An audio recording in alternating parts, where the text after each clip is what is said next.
E se eu te dissesse que existiu um Jinchi Riki que escolheu o isolamento não por ódio, mas por sabedoria, um homem que entendeu cedo demais que, no mundo ninja, quanto mais perto você fica das pessoas, mais fácil é perdê-las. O nome dele era R.C.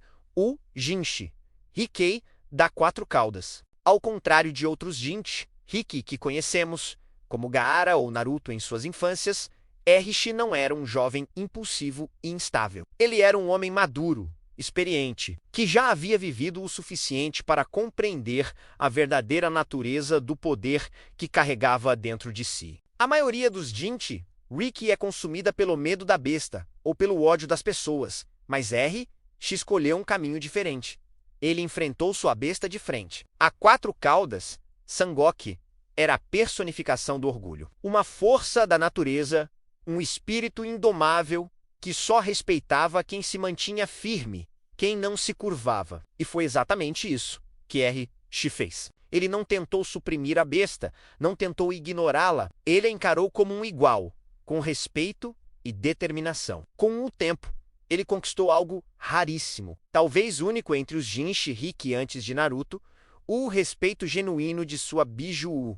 Eles formaram uma parceria, uma sintonia, baseada na força mútua. Mas essa conquista impressionante não o aproximou de sua vila. Pelo contrário, a Vila da Pedra, Iwagakure, olhava para Rishi não como um herói ou um aliado, mas como um risco constante, um poder grande demais para ser confiado, perigoso demais para manter por perto. Quanto mais controle se demonstrava sobre a Quatro Caudas, mais ele se tornava um pária, uma arma que eles temiam que pudesse se virar contra eles. A ironia era cruel. Sua maestria só aumentava a desconfiança e o isolamento. Ele era a prova viva de que, para as grandes nações ninja, um Jinchi Riki nunca era uma pessoa, mas sim um recurso militar. Foi então que Rishi, cansado de ser visto como uma ferramenta de guerra ambulante, tomou uma decisão radical e incomum. Ele partiu, abandonou sua vila. Mas não foi um ato de vingança ou rebeldia. Ele não saiu para atacar ninguém. Ele saiu para não ser usado. Ele se recusou a ser a arma que todos queriam que ele fosse.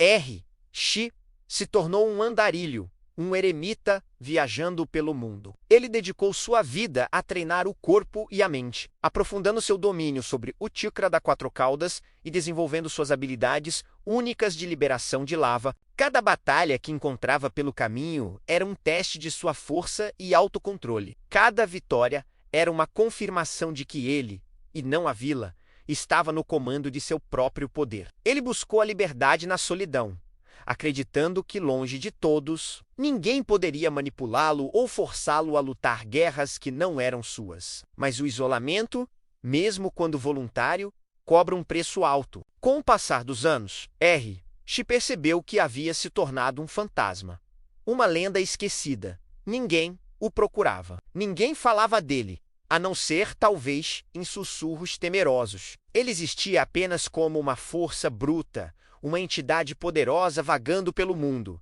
mas não como uma pessoa. A humanidade que ele tanto lutou para preservar se erodiu na ausência de outras pessoas. Ele se tornou exatamente aquilo que temia, uma força isolada, sem laços, sem conexões, e quando Akatsuki começou sua caçada implacável aos Jinchi Riki, Rishi, em seu isolamento, sabia que sua hora chegaria. Não havia para onde correr. Não havia quem chamar. Ele era um alvo solitário, e a organização criminosa mais perigosa do mundo estava vindo atrás dele. Quando Kizami Oshigaki, o monstro da névoa oculta, o encontrou, Rishi não hesitou.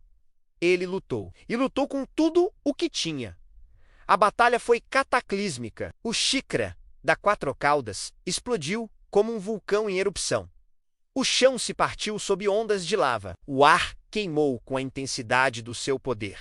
Rishi, mesmo em idade avançada, mostrou por que era um dos Jinchi Riki mais experientes e poderosos que já existiram. Ele liberou o poder de Sangoku, lutando com a ferocidade de uma besta e a precisão de um mestre.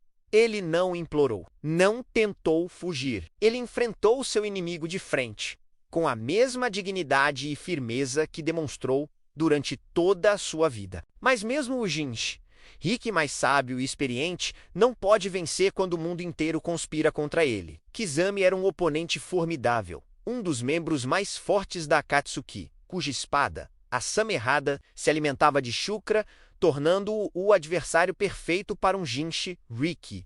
Rishi caiu sozinho, sem vila para defendê-lo, sem aliados para lutar ao seu lado, sem testemunhas para honrar sua última batalha. E sua morte, a morte de um dos ninjas mais poderosos de sua geração, passou quase despercebida pelo mundo. Talvez essa seja a maior e mais cruel tragédia de Rishi. Ele dedicou sua vida inteira para não ser uma arma, para não ser uma ferramenta nas mãos de outros. E mesmo assim, foi caçado e morreu como uma... Sua história é um reflexo sombrio da realidade dos Jinshi. Rick. RCG representa aquele que entendeu a verdade cedo demais, que o isolamento não salva, que a sabedoria não protege, e que no final das contas, o sistema ninja, com sua fome por poder e controle, sempre cobra seu preço. A vida de Rishi nos força a perguntar: quantos outros Jinshi, Rick, poderiam ter tido um destino diferente se tivessem tido uma escolha? Se não fossem vistos apenas como containers de poder. A história dele é um lembrete de que no mundo ninja ter um grande poder raramente significou liberdade. E algumas histórias, especialmente as mais trágicas, merecem ser lembradas. Se você curtiu mergulhar nessa história mais sombria e profunda do universo de Naruto, deixe o seu like agora. Isso me ajuda demais a saber que vocês gostam desse tipo de conteúdo e me motiva a trazer mais. E se você ainda não é inscrito, se inscreve aí e ativa o sininho para não perder o próximo vídeo. Porque ainda existem Jinshi, Rick, com histórias ainda mais pesadas e que quase ninguém conhece. Agora eu quero saber de você. Comenta aqui embaixo. Qual Jinshi, Rick, você acha que teve o destino mais injusto de todos? Obrigado por assistir e até a próxima.